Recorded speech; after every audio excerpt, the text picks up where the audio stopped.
안녕하세요. 저는 둘레특강 슬기로운 감정생활 여러분과 함께 나누게 된 감정식당의 감정셰프 이소원입니다. 저는 현재 서강대학교에서 신학대학에서 학생들 상담을 가르치는 일을 하고 있고요. 이제는 고려사이버대학교에서 사회복지로 학생들을 가르치는 일을 했습니다. 감정식당이라는 이름으로 평화방송 라디오에서 한 통산 3년 정도 매주 다른 감정을 요리하는 그런 방송을 진행을 해 왔었고요. 지금까지 책을 6권 정도를 이렇게 쓴 작가이기도 합니다. 지금 대학에 있기도 하고 또 방송을 하고 있기도 하고 작가이기도 하고 조금 더 이런저런 일을 한다면 N잡느가 될 수 있겠네요. 여러분들 뵙게 돼서 정말 반갑고 오늘은 여러분들과 함께 좋은 시간을 보내고 싶어서 감정 셰프의 옷, 요리사의 옷을 입고 여러분 앞에 서게 됐습니다. 반갑습니다. 제가 여러분들과 함께 나누고 싶은 이야기는 슬기로운 감정생활, 이런 제목으로는 유튜브를 검색해 보시면 여러 군데 슬기로운 감정생활이라는 게 있기도 합니다. 그런데도 제가 일부러 다시 한번 중복되지만 슬기로운 감정생활이라고 한 것은 그분이 생각하는 슬기로운 감정생활과 또 제가 생각하는 슬기로운 감정생활은 결이 좀 다를 수 있고 내용이 다를 수 있기 때문에 좋은 말은 같이 나눴으면 좋은 거 아니겠습니까? 그래서 슬기라는 말 제가 참 좋아하고요. 생활이라는 말도 좋아합니다. 슬기롭다, 지혜롭다 하는 것은 무슨 뜻일까요? 사람 보면 우리는 참 똑똑한 사람이다 라고도 얘기하지만 그 사람 지혜롭다, 현명하다, 슬기롭다 했을 때 한층 더 높여서 이야기하고 바라보는 거 아니겠습니까?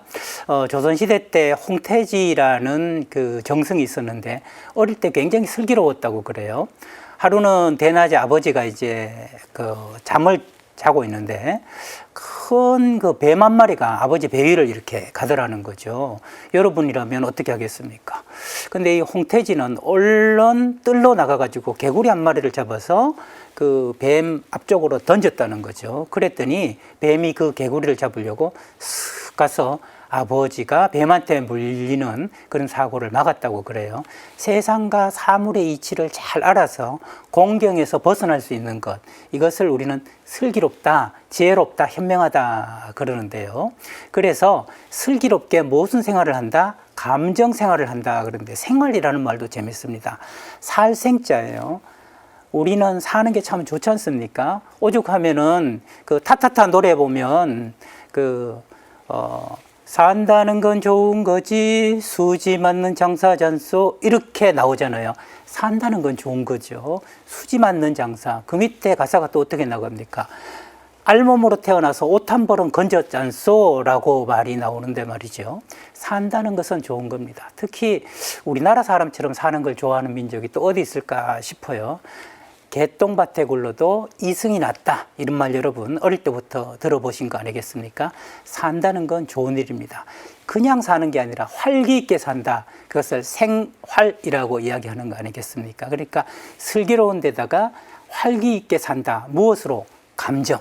그래서 제가 제일 중요하게 생각하는 것은 감정이라는 두 글자고요.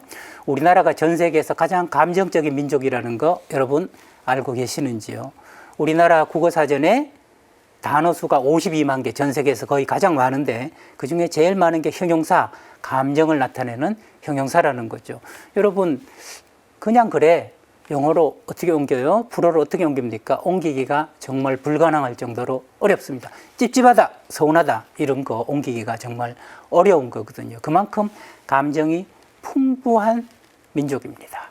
그래서 우리는 이 감정을 살아내고 살려내고 그렇다면 살아있는 느낌이 들고 활기가 드는 거죠.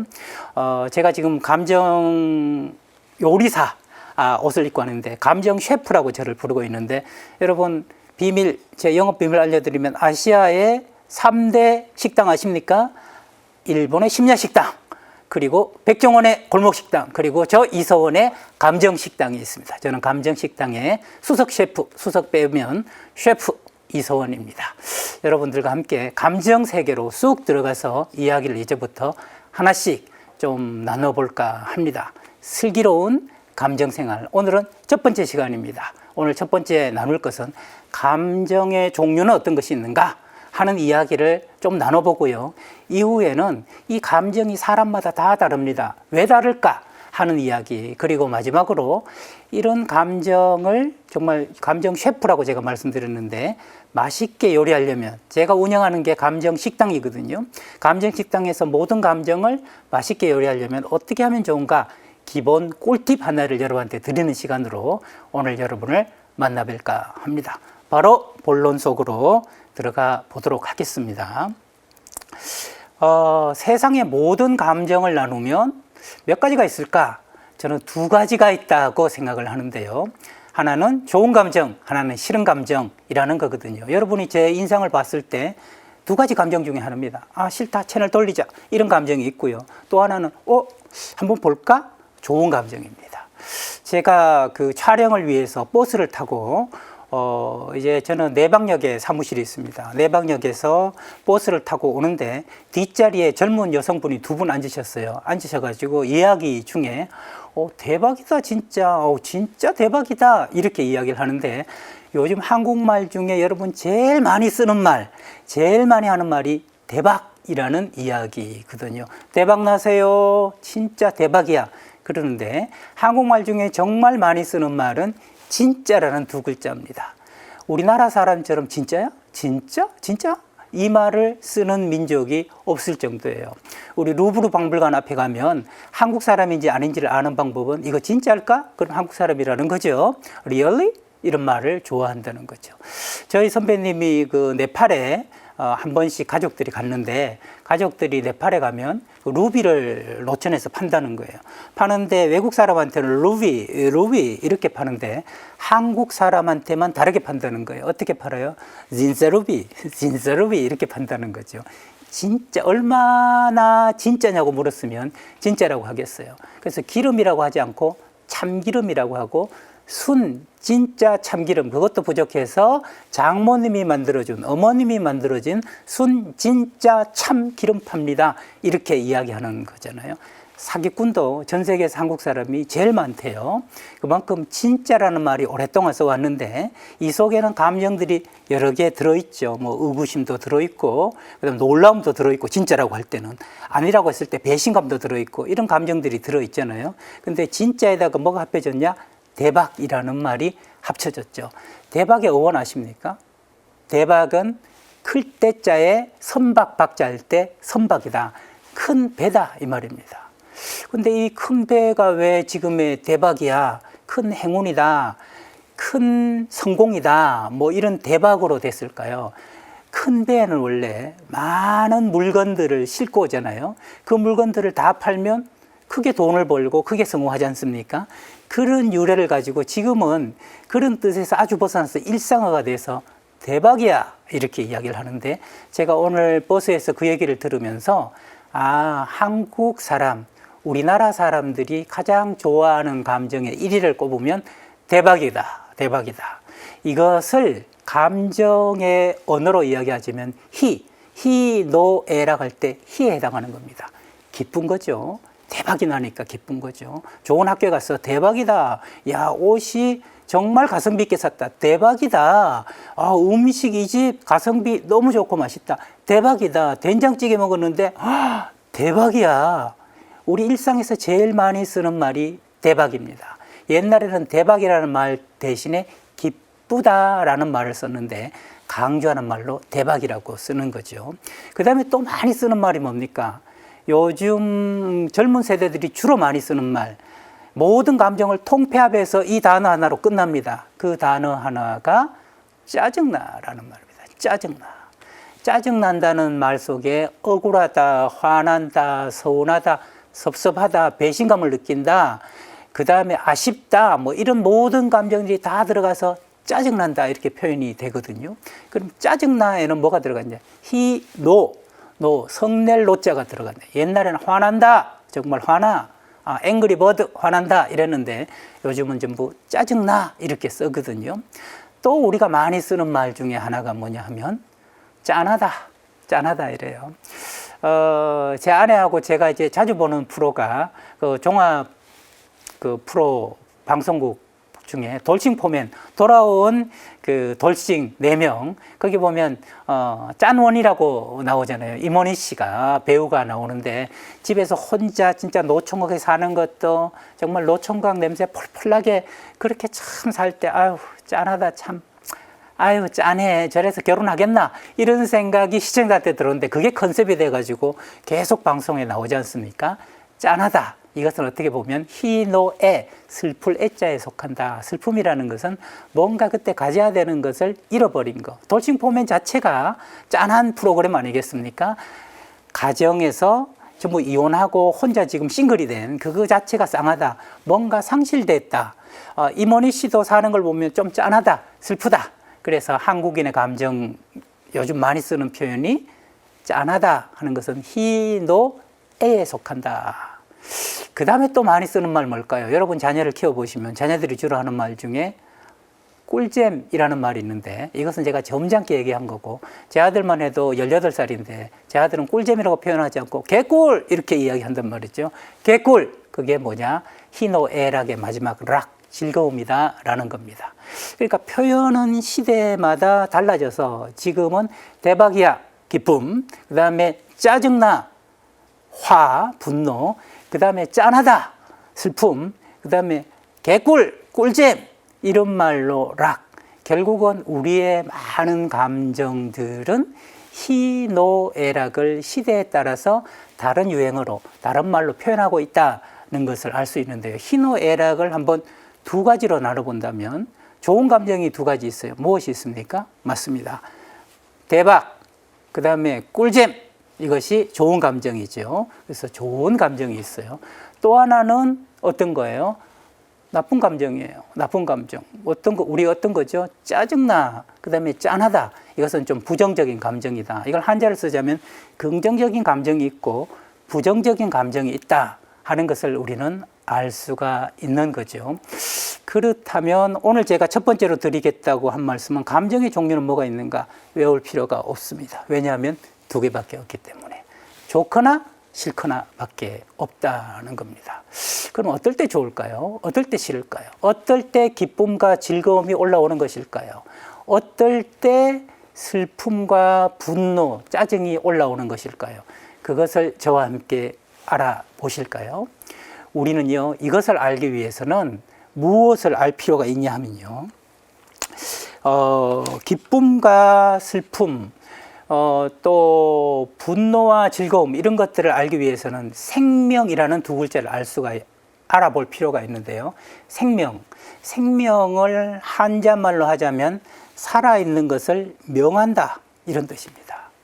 아까 그런 말씀 드렸지 않습니까? 우리처럼 살아있는 것을 중요하게 여기는 민족이 없다 그런데 생명, 살아있는 걸 명하다.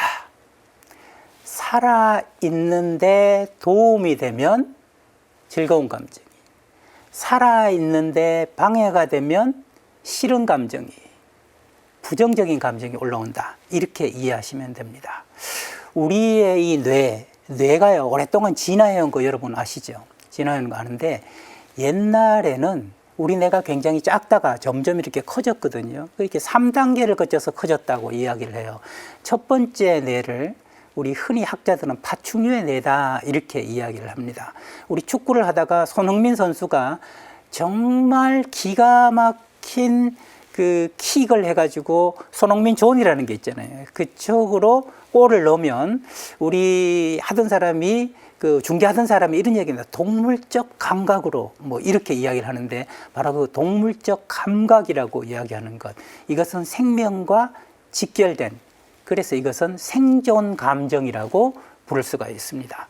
갑자기 차가 확 돌진할 때 그때 소스라치게 놀라면서 피하죠. 그래서 소스라치게 놀라는 것은 뭔가 이성적으로 생각하는 놀람이 아니고 거의 중추신경 감각적으로 놀라는 건데 이게 동물적 감각이거든요. 이것은 어디서 하느냐? 파충류의 뇌, 동물적 뇌에서 하고 있다라고 이야기를 하는 거죠. 이것은 대뇌에 결제를 받을 필요가 없는 감정이에요. 바로 선결, 미리 이 결제를 이 중추신경계에서 딱 받아가지고 바로 피하는 것을 하는 거죠. 그래서 생명에 있어서 생존 감정이라는 게 있습니다. 생존 감정이 좀 진하잖아요. 그렇게 되면 또 뇌가 어떻게 발달했냐면 이번에는 포유류의 뇌라고 해서 즐거움, 기쁨, 쾌락 이런 것으로 되어 있습니다. 쉽게 이렇게 이것을 저는 생활 감정이다 이렇게 부르고 있는데요. 생명이 생존을 거쳐서 생활로 진입하는 것은 문명화의 영향입니다. 우리가 자연 상태에서는 거의 원시인처럼 살고 있을 때는 생존 감정이 주를 이루죠. 근데 이게 문명을 만들면 여기에는 생활 감정이 주를 이루게 된다는 겁니다. 좋은 차, 그 다음에 쾌적한 것, 그래서 생활 감정에서는 편안한 것을 굉장히 중요하게 여기게 되는 것이죠. 이제 자연 감정에서 문명 감정으로 올라서게 되는 것이고요. 그 뒤에 되면 우리 이태석 신부님한테 느끼듯이 왜 그 오지에 가서 목숨을 잃으면서까지 헌신하는 걸까요? 이것은 하나의 있던 감정이 아니라 생명에 있어서도 생성되는 도덕, 윤리, 이상 같은 거거든요. 그래서 생존 감정의 가장 원시적인 생존 감정은 본능에 따르는 감정이다. 본능에 따라서 살고 죽는 것, 그것과 관련된 게 생존 감정이라고 한다면 생활 감정은 욕망에 따른 감정이다. 내가 맛있는 걸 먹고 싶고 편하게 살고 싶고 그랬을 때 그것이 충족되면 이 생명이 더 즐거워지니까 좋은 감정이 생기고 충족되지 않고 누군가 방해하면 그러면 부정적인 감정이 생기는 거죠. 근데 마지막 단계로 가면 이것은 생성 감정이라고 해서 보다 이상적이고 소망을 가진 감정으로서 헌신하고 윤리적으로 살고 타인을 위해서 희생하고 사는 그러할 때 생기는 거죠. 그것이 잘 이루어질 때는 이 생명에서 기쁨, 잘 이루어지지 않을 때는 좌절감과 슬픔이 온다는 거죠. 그래서 이 뇌의 발달로 우리 감정을 한번 본다면 정말 자연 감정과 문명 감정과 문화 감정, 생존 감정, 생활 감정, 그리고 생성 감정으로 나눌 수 있다 하는 것을 알 수 있습니다. 자, 돌아와서 다시 쉽게 한번 이야기를 해 봅시다. 우리가 살아있다는 것만으로도 행복하지요. 즐겁지요. 이것이 바로 생존입니다. 저희 선생님이 원래 90이 되셨는데 언제 선생님은 기분이 좋으세요? 라고 여쭤봤더니 아침에 눈 뜰 때 기분이 좋아 그래요. 왜요? 오늘도 살아있구나 하는 것을 느끼니까 기분이 좋다는 거죠.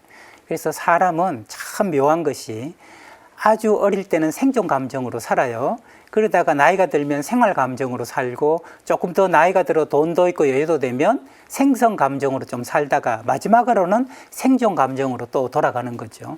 물 한 잔만 마셔도 이게 얼마나 고마우냐. 내가 살아있다는 것 자체가 축복이다. 이렇게 순환을 하게 되더라라는 거죠. 우리 시대는 지금 어떤 감정이 주로 많을까요? 바로 생활 감정이 주를 이루고 있습니다. 대박이다, 꿀잼이다 하는 게 다 생활 감정이라고 저는 생각을 하고 있는 거죠. 요약하면 생명을 윤기나게 한다면 긍정적인 감정이, 생명을 퇴색하게 한다면 바로 싫은 감정이, 마이너스 감정이, 부정적인 감정이 생긴다는 건데 어떻게 들어보면 뭐 뻔한 얘기 아닐까 그런 생각이 들어요. 그런데 이것이 이후에 저와 함께 감정을 여러 가지를 요리할 때 굉장히 중요한 겁니다. 내가 왜 좋지 않은 감정이 들지? 뭔가 생명, 생존, 생활, 생성에 방해되는 요소나 일이 생겼기 때문에 기분이 좋지 않은 겁니다. 적어도 원인은 알자는 거죠. 근데 왜 이렇게 기분이 좋지? 뭔가 생명 활동을 빛나게 하는 생존에, 생활에, 생성에 기쁘게 하는 어떤 일이나 자극이기 때문에 내가 기쁘다. 적어도 그렇게 구분을 할 수 있어야 된다는 말을 제가 여러분한테 드리고 있는 거죠. 그러면 제가 또 이런 퀴즈를 하나 내보죠. 어떤 사람이 좋은 사람일까요? 어떤 사람이 나쁜 사람일까요? 이유가 굉장히 많겠지만 제일 큰 것은 나한테 잘해주는 사람이 좋은 사람입니다. 그렇지 않습니까? 나한테 잘해주는 사람이 좋은 사람이에요. 제가 지금 방송국에 와서 촬영을 하고 있는데 이 카메라 감독님께서 저를 이렇게 촬영을 해주고 있다는 말이죠. 그런데 여기 모든 PD님이나 뭐 작가님이나 너무 잘해주신다는 거죠. 그럼 좋은 사람이잖아요. 근데 카메라 감독님이 옷을 그렇게 입고 왔어요, 이렇게 말하는 순간 나쁜 사람이 돼버리는 거 아니겠습니까? 또 반대도 가능한 거 아니겠어요? 말씀을 나누면서 감독님한테 촬영하기 전에 뭘 드셨습니까? 된장찌개를 먹었습니다 하시면서 지금도 강남에 사무실이 있습니까? 하고 저한테 안부를 물어주시는데 좋은 사람이네, 좋은 분이네 하는 마음이 들었어요. 왜냐하면 저한테 잘해주시잖아요. 관심을 가져주시잖아요. 그래서 좋은 사람, 나쁜 사람을 복잡하게 생각할 것 없이 나한테 잘해주면 내 생명을 유지하고 빛나게 하는데 도움을 주는 말과 행동을 하면 좋은 사람. 근데 그렇지 않으면 나쁜 사람이라고 이야기할 수 있는 거죠. 복잡하지 않지요. 복잡하지 않습니다. 그래서 감정의 종류는 좋고 싫고. 여러분, 저도 손을 여러 번 봤는데, 저 아내한테는 뭐 당신이 처음이다 이렇게 얘기했는데, 그것은 좀 방송용이고요. 실제로는 여러 번 이런 사람 저런 사람 손을 봤는데, 손을 보면 심리학적으로 0.7초에 저 사람과 계속 만날지 아닐지 결정된다는 거 아니에요. 호텔에서 딱 걸어오는 걸 보면 0.7초 만에 아니야. 0.7초 만에 좋아. 좋다, 싫다가 결정된다는 거죠. 그러면 두세 시간 동안 이야기는 왜 나누느냐? 확인용. 역시 아니었어.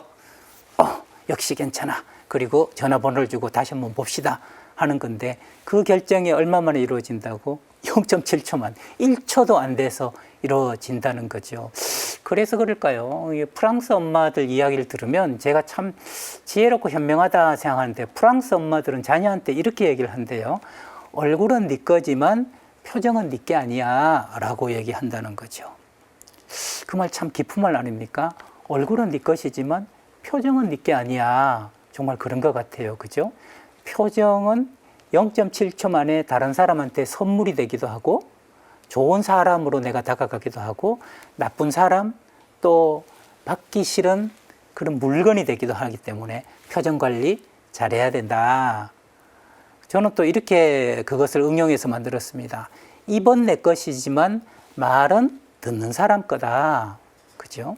내가 입으로 말하니까 내 것 같지만 사실은 이 말을 어떻게 듣느냐는 거죠. 이 강의도 똑같습니다. 말은 제가 하지만 누구 거예요?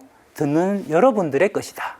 그래서 입은 제 것이지만 이 말의 내용을 어떻게 받아들이시느냐 여러분의 것이다. 그 말은 어떻게 또 들려요? 좋거나 싫거나. 이게 좋게 들리면 제가 어떤 사람이에요? 좋은 사람. 싫게 들리면 나쁜 사람. 별로 복잡하지 않다, 그죠? 그렇게 이야기를 할 수 있어요. 그래서 세상의 모든 맛을 구분한다면 크게 두 가지죠. 살맛과 죽을 맛입니다. 좋은 감정이 들고 좋은 사람을 만나면 살맛이 됩니다. 싫은 감정과 나쁜 사람을 만나면 죽을 맛이 된다 하는 거죠. 야, 이 세계가 이렇게 고리를 걸고 된다, 그죠? 우리는 어떻게 살고 싶어요? 좋은 감정, 좋은 사람, 그리고 살맛나게 살고 싶은 거죠. 그리고 나쁜 사람, 정말 싫은 감정, 나쁜 사람 만나서 죽을 맛으로 살고 싶은 사람은 없는 거죠. 근데 여러분 하나 우리가 체크하고 넘어갑시다. 제가 이번에 책을 한 권 내는데 책 제목이 어디 인생이 마음대로 흘러가던가요? 라는 책 제목을 냈어요. 예전에 비싼 책으로는 마음대로 안 되는 게 인생이라면 이라는 책 제목을 냈는데 그게 다 같은 소리인데요. 자, 희노애락.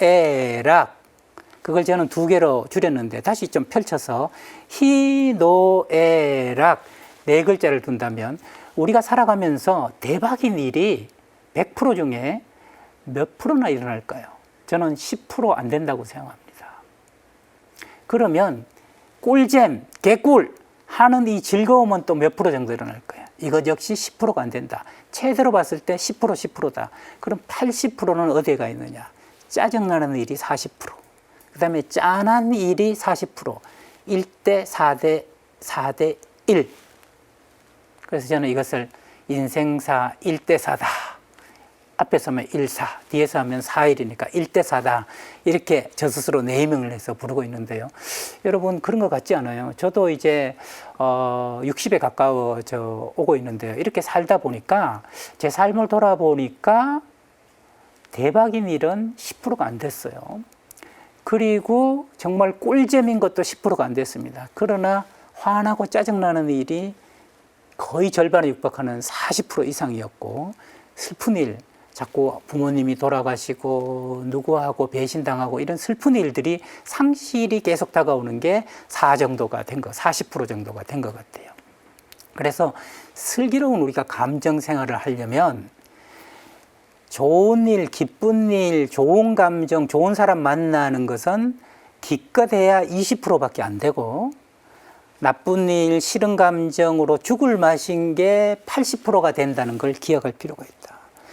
그러면 우리는 좋은 일을 생기기를, 좋은 일을 만들기를 계속 기획하고 바라기보다는 슬프고 화나는 일이 있을 때 어떻게 이것을 잘 요리하느냐, 그래서 그 가운데에서도 내가 버티느냐.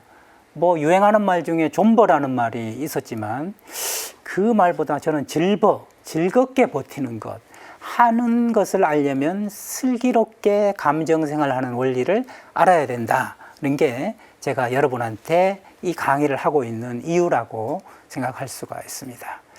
자, 여러분, 이렇게 정리를 해볼까요?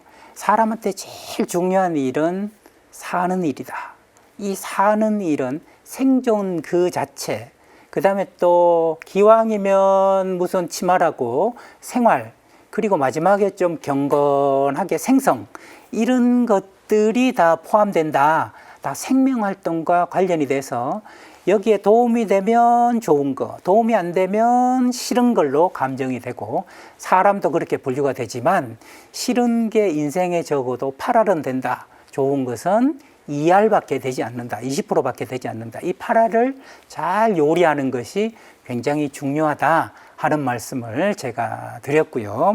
오늘의 이제 종류를 알았으니까 다음으로 제가 두 번째로 말씀드린, 그런데 이 감정이 딱 두 가지가 말이죠. 희노애락 혹은 좋고 싫고가 사람마다 다르다. 왜 사람마다 다를까? 마치 이 도너츠를 보면 도너츠가 다 같은 게 하나 있어요. 뭐냐 하면 이 도너츠는 전부 빵이거든요. 빵이라는 데서 같아요. 그것처럼 이것이 사람이라고 한다면 다 살고자 하는 존재, 생명을 무엇보다 사랑하는 존재라는 데서는 똑같은데, 그러나 살맛을 느끼는 것에 대해서는 도너츠가 각각의 색깔과 맛이 다른 것처럼 사람마다 다 다를 수밖에 없다. 여러분 동의하시죠? 그러면 같이 한번 생각해 볼까요? 왜 다를까? 왜 다를까요? 왜 다를까요? 아까 말씀드렸습니다만 우리 카메라 감독님께서는 오늘 된장찌개를 드셨고 저는 단팥빵을 먹었거든요. 그럼 왜 된장찌개를 드시고 저는 단팥빵을 먹었을까요? 저는 단팥빵을 좋아하니까요.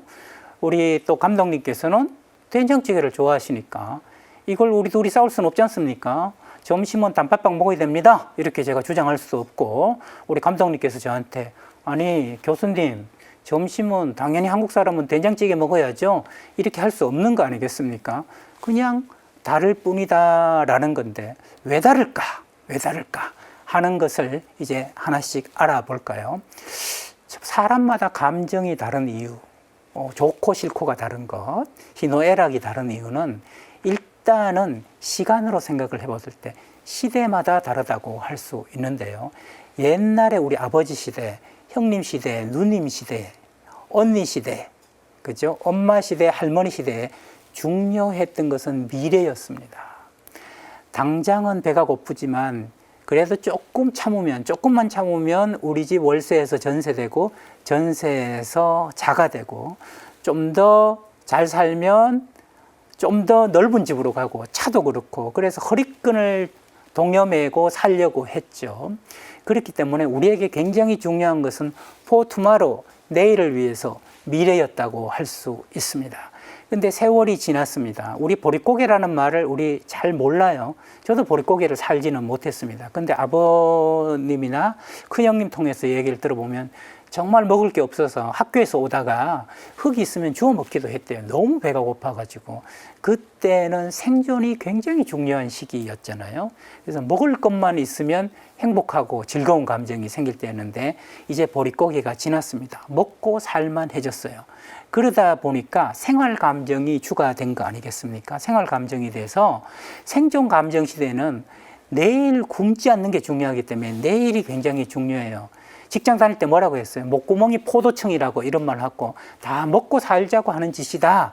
이런 게 이전 세대였다면 세월이 지나서 지금은 먹고 사는 문제가 아니라 어떤 것을 먹을까, 어떤 것을 맛있게 먹을까 하는 시대가 됐다는 거죠. 그리고 요즘은 미래가 없어요. 젊은 세대한테 물어보면 출구가 없다고 이야기를 하거든요. 미래가 없다 보니까 미래에 대한 절망과 불안이 있다 보니까 현재를 즐기자 해서 요즘 세대에서는 굉장히 here and now, 지금 바로 이 순간에 행복하자 해서 제주도 한 달 살이도 하고 해외여행도 가고 하면서 우리 옛날 말에 그런 노래 기억나요? 노세 노세 젊어서 놀아. 그죠? 늙어지면 못 노는. 요즘은요, 늙어도 놀고 젊어도 놀고 어려도 놀고 다 놀자. 그래서 우리 주로 많이 TV에서 보는 게 뭐예요? 예능 프로그램들을 많이 보잖아요. 대신 놀아주는 것도 많이 보고, 뭐 요즘 다시 갈지도, 뭐 무슨 걸어서 세계 속으로 이런 여행 프로그램 저도 아내도 열심히 보고 있거든요. 대리로 여행하는 것 같아서 언제 저기 가봐야지. 이제 먹고 사는 생존이 아니라 즐겁게 사는 생활 감정이 주가 됐기 때문에 사람마다 왜 감정이 다르냐? 일단 시대의 변화 때문에 그렇게 변화하고 있다는 거죠. 제가 캐나다에 한번 여행을 간 적이 있는데 한 보름 정도를 있었습니다. 보름 정도를 있었는데 그 교민회장 사모님이 제가 오기 전날 한 13, 14일쯤 됐을 때 저한테 선생님 차 한잔 해요 그래요. 그래서 그 교민회장님은 백인들만 사는 데서 일본인 한 가정, 그 다음에 한국인 한 가정, 굉장히 부촌에 살고 있었고 자녀분들도 다 미국의 명문대, 영국의 명문대로 유학 보내고 풀장이 달린 집에서 정말 차도 몇 대 가지고 있고 가게도 레스토랑도 몇 대 가지고 있어서 한눈에 봐도 어마어마한 부자였는데 사모님 얼굴이 좀 어두워요. 어두워서 저한테 차를 한잔 하자 그래서 저는 또 상담을 하는 사람이니까 좀 궁금했죠. 왜 이렇게 갖출 걸 다 갖췄는데 어두우실까 그랬는데 사모님 얘기가 뜻밖의 이런 얘기를 하는 거예요. 저희가 캐나다에 처음 올 때 딱 30만 원 있었습니다. 놀랍죠. 자수성가한 거잖아요. 30만 원에서 지금 어마어마한 집으로 살게 부자가 되고 회장이 됐다는 거 아니에요. 근데 저뿐 아니라 여기 사는 한국 사람들은 다 내일만 보고 살아요. 어떻게 집 하나 마련했으면, 차 하나 했으면, 애들 어떻게 됐으면 쓰면 전부 다 면자죠. 그래서 뭐뭐 했으면 하고 계속 내일만 보고 살았다는 거예요. 근데 같은 동네에 살던 존슨네는 걔는 참 한심한 게 오늘만 보고 살더라는 거죠. 주말 되면 지 집도 없는 게 그 5대호로 요트를 타고 놀러 가고 와인 파티를 하고 저녁 되면 비어 파티를 하고 차를 마시고 그래서 참 한심하다. 지금도 존슨 씨는 살던 그 셋집에서 살고 있다는 거죠.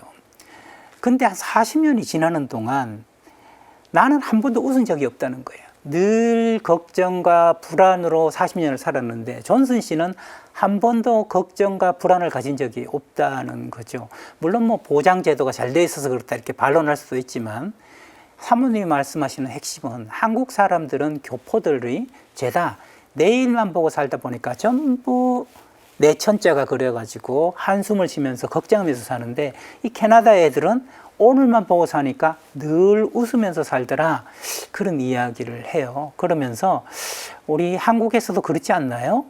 선생님이 학생들을 가르치는 사람이니까 내일을 바라보는 것도 필요하지만 오늘을 바라보고 살라고 이야기를 좀 해줬으면 좋겠어요. 이게 제 40년 캐나다 생활의 결론입니다. 이렇게 얘기를 해요. 제가 비행기를 타고 한국으로 돌아오면서 결심했죠. 그래 결심했어. 나는 오늘만 보고 살 거야. 그러면서 지금도 오늘만 보고 살고 있습니다. 제가 가만히 보면 미래에 대한 대책이 별로 없어요. 별로 없으면서 늘 방송국에서 한번 해주십시오. 그러면 콜 좋습니다. 뭐 출연료가 얼마든 어느 방송국이든 나가서 하려고 합니다. 이 자체가 행복하고 기쁨이니까요. 이것은 전부 다 그때 캐나다 여행을 했을 때 사모님한테 배운 거다. 이것을 다르게 말하면 시대마다도 중요하게 여기는 감정이 다르지만 그 지역, 그죠? 시간마다도 공간마다도 다르다. 캐나다에 사는 것과 한국에 사는 것이 다르다. 그래서 모두 다른 나라 사람들, 다른 시대 사람들이 우리와 비슷한 감정을 가지고 있겠지. 삐 아니다. 이렇게 말씀을 드리고 싶어요. 또 하나는 말이죠. 이게 겪은 것에 따라서 다릅니다. 겪은 것에 따라서.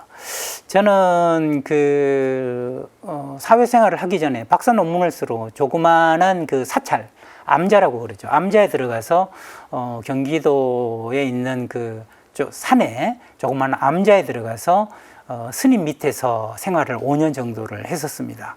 그러면서 그때도 겸임교수로 또 기독교 신학대학에 겸임교수를 했었죠.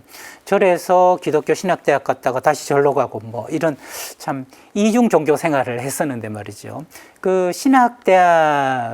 신학대학에 저희 선배들이 있었어요. 선배님들이 계셨는데 하루는 저보고 야, 이 박사, 우리 저기 찜질방에 가자. 그래요. 좋죠. 그래서 맥반석 찜질방으로 갔습니다. 근데 맥반석 나올 때 엄청 뜨겁잖아요. 뜨거운데 제가 이렇게 절에서 배운 대로 정자세를 딱 해서 뭐 스님이 따로 가르쳐 주진 않았지만 저도 가면 명상할 때 이런 자세 있잖아요. 차 마실 때. 그 자세를 취하고 딱 앉았는데 뒤에서 이런 소리가 들리는 거예요. 와, 쟤 봐라. 쟤 절에 가더니 자세가 달라졌어. 우쭐한 거 있죠. 그래서 이야, 저 뜨거운 거 나오는데도 가까이 있네. 그래서 제가 조금 더 앞으로 다가갔죠. 그랬더니 뒤에서 우와, 쟤 도 닦았나 봐. 괜찮은가 봐. 우와, 정말 내가 뭔가 보여줘야 되겠다고 너무 바짝 다가서서 앉아있다가 너무 뜨거운 거예요. 이거 인간이 견딜 수 있는 온도가 아니에요. 그래서 발을 이렇게 딱 포개는 순간 이 복숭아 뼈 있는데 이쪽에 껍질이 훌러덩 벗겨졌어요. 아우, 여러분 이런 얘기해서 죄송해요. 상상만 해도 쓰리고 따갑죠. 당한 저는 오죽하겠어요. 그래서 찜질방에서 응급처치를 받았는데 그 사장님 말씀이 걸작이었어요. 찜질방 한 지 20년 됐는데 이런 손님은 처음이라고 그러는 거예요. 그 선배들은 지금도 저를 보고 얼마나 사입이라고 놀리는지요. 근데 이만한 흉터가 생겨버렸어요. 그리고 나서 저는 그렇게 우리 가족과 형제들이 좋아하고 한번 가자는 찜질방을 그 이후로 한 번도 간 적이 없어요. 찜질방 하면 저에게는 기쁨이 아니라 공포와 부끄러움이 들어요. 괜히 잘난 척 하다가 그냥 화상 입음. 지금도 이렇게 뜨거운 물에 목욕탕이나 들어가면 화끈거립니다. 그때 기억이 재소환된다는 거죠. 그래서 찜질방 가면 누구나 즐겁다? 아니야. 목욕탕 가면 누구나 즐겁다? 아니야. 내가 겪은 것에 따라서 긍정적인 감정과 부정적인 감정이 생길 수밖에 없다 하는 게 제가 여러분하고 나누고 싶은 이야기죠. 정말 그런데 이런 것들 외에 또 하나 어떤 게 있냐면 겪은 것에 따라서 무엇이 생기냐면 힘주는 게 다른 게 생겨요. 한 번은 제가 이제 상담을 업으로 하고 있으니까 이런 사례를 한번 들었습니다. 어떤 사례? 저희 이제 선생님께서 겪으신 사례인데 어떤 그 아내가 이렇게 이야기를 했다는 거죠. 저 이혼하고 싶어요. 그래서 왜요? 뭐 남편하고 뭐 남편이 잘 못해줍니까? 이랬더니 반대예요. 너무 남편이 잘해줘서 저 이혼하고 싶어요. 그러더래요. 남편 어느 정도 잘해줍니까? 그랬더니 애들 남편이 다 보고요. 그 다음에 장도 보고요. 빨래도 하고 요리도 하고 집 청소도 다 하고 거의 퍼펙트 아닌가요? 대한민국의 거의 0.1%? 그렇죠. 여러분 지금 옆에 계시는 남편분을 째려보고 계시지 않나요? 남편분은 슬며시 채널을 돌리고 싶지 않으신가요? 그런 남편이라는 거예요. 뭐 외출할 때도 다 그 옷 챙겨주고 운전해주고 아내한테 아무것도 못하게 한다는 거예요. 그래서 아내가 이런 남편이랑 이혼하고 싶다는 거죠. 정말 너무 호강에 겨워가지고 뭐 한다는 소리 속담처럼 너무 기가 막혀서 근데 왜 이혼하려고 하느냐라고 물었더니 아내가 7남매의 맏딸이었다는 거죠. 맏딸이라서 자기는 어릴 때부터 엄마는 시름시름 앓고 아버지는 자기밖에 모르는 사람을 술 마시고 동네 돌아다니고 하니까 이 엄마 역할, 아버지 역할을 맏딸이 다 했다는 거죠. 그래서 밑에 6명의 동생들을 다 건사하고 학교 보내고 이러면서 사는 보람, 사는 맛을 느꼈다, 살 맛을 느꼈다는 거죠. 그런데 남편은 어떤 남편이었냐면 어릴 때 아버지가 상을 뒤엎는 남편이었어요. 그래서 엄마가 눈물 짓는 일이 많았어. 그랬더니 이 남편이 내가 결혼하면 아내를 절대 울게 하지 않겠다는 것을 스스로 약속하고 맹세를 했기 때문에 자기가 아버지 반대로 열심히 아내가 할 일을 자기가 다 한 거죠. 그래서 이 집은 아내가 할 역할이었고 설 자리가 없었다. 그러다 보니까 아내가 부정적 감정이 생겼다. 뭐가 생겨요? 공허함과 허덕함이 생겼다. 남편도 그런 아내가 이해가 안 됐겠죠. 결국 이 부부는 어떻게 됐을까요? 이혼을 했습니다. 정말 기가 막힌 일이죠. 너무 잘해줘서 이혼을 했다는 거 아니겠습니까? 근데 몇 년 뒤에 이 부인이 나타났다는 거예요. 싱글벙글 웃으면서 나타났대요. 그래서 왜 웃느냐? 왜 이렇게 좋으냐? 그랬더니 새로 재혼을 했다고. 어떤 사람이랑 재혼했어요? 철부지 막내 아들이랑 재혼을 했다는 거예요. 그냥 양말도 벗어서 던져놓고 밥 줘, 배고파. 그리고 하나도 집안일은 손을 안 대는 그 철없는 막내 아들인 남자를 만났는데 여자가 너무 신나는 거예요. 이제 내 역할이 생겨서 모든 걸 해줄 수가 있다는 거예요. 이거 얼핏 생각하면 이상하죠. 근데 겪은 것에 따라서 힘주는 게 달라서 그렇다라는 거죠. 그래서 과연 그 사람이 무엇을 겪었느냐 하는 것은 그 사람의 좋고 싫고의 감정을 결정하는 핵심적인 거다. 이렇게 이야기를 할 수 있는 거 아니겠습니까? 여러분들은 무엇을 겪었습니까? 또 어떤 시대에 살고 있습니까? 어떤 공간에 살고 있습니까? 이 생각을 하게 되면 좋고 싫고 간단해 보이는 이 감정이 실은 굉장히 다양할 수 있구나. 그래서 이 슬기로운 감정생활 특강은 한 번에 마치지 않겠구나. 머리 좋으시네요. 바로 눈치를 채신 거 아니겠습니까? 그래서 오늘 벌써 2가지 주제를 이야기했습니다. 감정은, 슬기로운 감정생활에서 감정은 무엇이 있느냐? 좋고 싫고 2가지가 있다. 그리고 이 좋고 싫고는 사람마다 전부 다 그 종류가 다르다. 왜 그러냐? 시간적으로 시대에 따라 다르고 또 공간에 따라 다르고 또 겪은 것에 따르고 힘주는 것에 따라서 다르기 때문에 이러한 조합이 다양하게 되면 그 사람은 과연 어떤 감정을 가지고 있을까는 그 사람의 역사를 볼 때, 그 사람이 살아온 것을 볼 때 비로소 제대로 이해하게 된다. 이걸 여러분도 이해할 수 있게 되었기를 빕니다. 그래서 우리가 슬기로운 감정생활의 비결은 제가 시를 하나 준비해 왔는데 이런 시가 있습니다. 원주가 자랑하는 마종아 시인이 쓰는 시인데요. 딸에게 주는 시라는 제목입니다. 한 시인이 어린 딸에게 말했다. 말 잘 듣는 사람도 말고 공부 잘하는 사람도 다 말고 관찰을 잘하는 사람이 되라고. 겨울 창가의 양파는 어떻게 뿌리를 내리고 사람들은 언제 울고 웃는지를. 오늘 학교에 가서 도시락을 안 싸온 아이가 있으면 함께 나누어 먹기도 하라고. 저는 이것을 매 학기마다 우리 대학원생들한테 함께 시를 나눕니다. 그러면서 우리가 정말 지혜롭게 현명하게 살기 위해서 가장 필요한 것은 관찰력이다. 관찰력이다. 관찰하는 힘이다.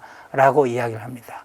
그래서 스스로 제가 만든 인생 사관학교가 있어요. 여러분 육군 사관학교 들어보셨나요? 오케이. 해군은요? 공군은요? 맞아요. 다 해군 사관학교, 공군 사관학교 있죠. 인생 사관학교 들어보셨어요? 없으시다고요? 없죠. 제가 만들었으니까. 인생 사관학교는 관자가 들어가는 네 가지 학교다 해서 사관학교 이렇게 제가 이름을 붙였어요. 뭐냐면 관찰을 잘하려면 이 네 가지 관이 되어야 되는데, 첫 번째, 관심이 있어야 관찰을 하죠. 그렇죠? 사랑의 반대는 뭐예요? 무관심이잖아요. 아무 관심이 없으면 관찰을 하지 않습니다. 근데 이것을 관심을 가진다, 호기심을 가진다. 그러면 관찰하게 되는 것이죠.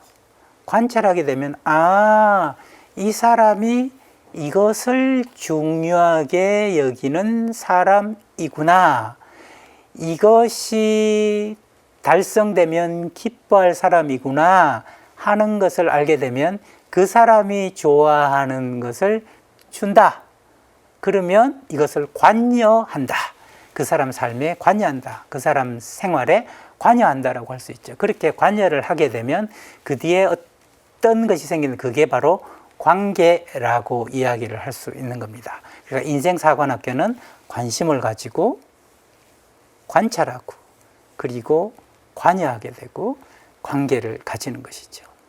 여러분, 노래 중에 사랑이 무엇냐고 물으신다면, 정말 올드 팝송처럼 오래된 노래가 있습니다. 만약 사랑이 무엇냐고 물어보신다면 좋은 것을, 좋아하는 것을 해주고 싫어하는 것을 하지 않는다. 저는 이렇게 얘기하고 싶어요. 좋아하는 것을 해주면 어떤 사람이 되죠? 좋은 사람이 되는 거죠. 싫어하는 것을 하면 실은 나쁜 사람이 되는 겁니다. 그래서 부부 관계든지 학생과 교사의 관계든지 아니면은 신부님과 신도의 관계라든지 이 모든 관계에서도 사랑을 전한다는 것은 복잡해 보이지만 좋아하는 것을 해준다. 그리고 싫어하는 것을 하지 않는다. 그걸 알기 위해서는 이 사람이 무엇을 중요하게 여기는가 하는 것을 알 필요가 있다는 거죠. 자, 제가 오늘 한두 번 언급했습니다만 우리 카메라 감독님과 제가 서로 좋은 사람이 되기 위해서는 다음에 촬영할 때 제가 와서 감독님께 된장찌개나 한번 같이 하실까요? 이렇게 말씀을 드리면 좋죠. 제가 맛있게 하는 데 있습니다 하고 가서 된장찌개를 먹으면 제가 감독님께 좋은 사람이 돼서 좋은 감정을 들여서 친하게 될 것이고요. 그 다음에는 또 감독님께서 제가 단팥빵집 맛있게 하는데 알고 있는데 아주 인생 맛집입니다. 함께 가시죠 하면서 저랑 같이 가면 저에게 또 좋은 사람이 돼서 또 친하게 지낼 수 있는 거 아니겠습니까? 그래서 슬기로운 감정 생활이라는 것은 결국은 즐겁게 살자는 것인데, 즐겁게 살려면 이 감정의 정체에 대해서 알아야 된다. 감정이란 몇 가지? 자, 기말고사칩니다. 2가지.